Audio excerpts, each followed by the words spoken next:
Harga telur ayam di pasar tradisional Terong kini menjadi Rp45.000 per rak yang sebelumnya dijual dengan harga Rp38.000.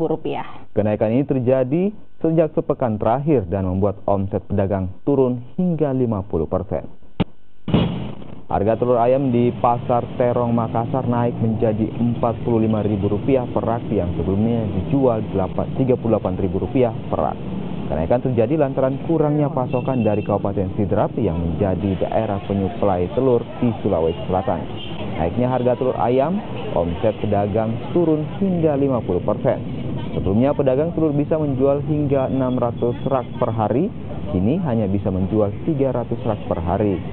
Pedagang pun berharap pemerintah dapat mengatasi kenaikan harga telur apalagi menjelang Idul Adha. Kalau harga telur di Makassar ada kenaikan harga. Dari harga berapa ke harga berapa? Dari harga 45 menjadi ke 46. Nah itu kira-kira penyebabnya apa, Bang? Kalau penyebabnya kurangnya pasokan dari daerah. Biasanya diambil daerah mana, Bang? Sidrap. Dari situ. Iya. Terus penyebab kenaikan itu